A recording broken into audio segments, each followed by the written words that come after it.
Welcome to our Maha Periyava களஞ்சியம் channel.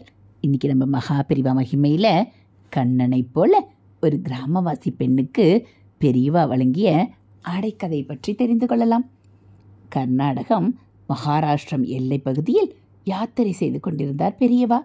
ராமதுர்கை என்ற ஊரின் அருகில் வெள்ளம் பெருகி ஓடிக்கொண்டிருந்த ஒரு நதியில் ஆனந்தமாக அனைவரும் நீராடினார்கள்.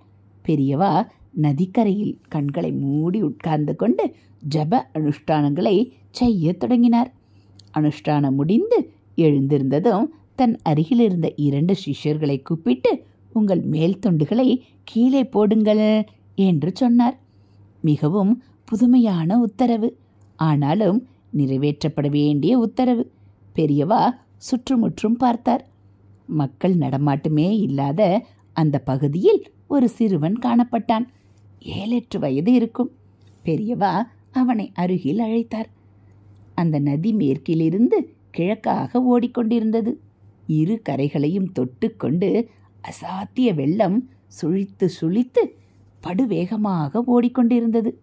பெரியவா அந்த சிறுவனிடம் கன்னடத்தில் சொன்னார், ಈ 2 ಪಟ್ಟகளை ಹತ್ರ ನದಿ ಓರದಲ್ಲಿ ಇದಾಳೆ அந்த யங்குஸ்தர்கிட்டே கொடப்பா.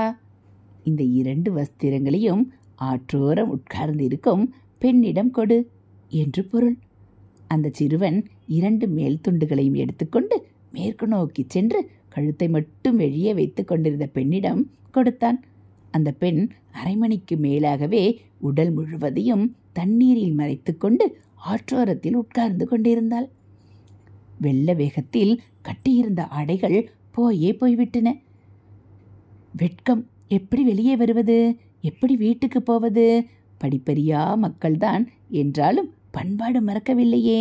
இந்த ஜனங்கள் எல்லாம் எப்பத்தான் போய் தொலைவாங்களோ என்று ஸ்ரீமடம் சிப்பந்திகளை பார்த்து அந்த பெண் நொந்து போயிருக்கக்கூடும். ஆனால் யாத்திரை குழுவினரின் பார்வை 100 அடிக்கு அப்பால் செல்லவில்லை. செல்ல வேண்டிய அவசியமும் ஏற்படவில்லை. இந்த இக்கட்டான சூழ்நிலை பெரியவாளுக்கு எப்படி தெரிந்தது என்பது பிரம்ம ரகசியம்.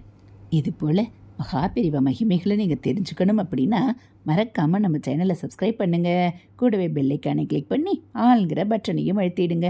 நம்ம சேனலில் வரக்கூடிய மகாபெரிவா மகிமைகள் எல்லாம் உங்களுக்கு பிடிச்சிருந்தா ஒரு லைக்கும் கமெண்ட்டும் கொடுங்க. தேங்க்யூ.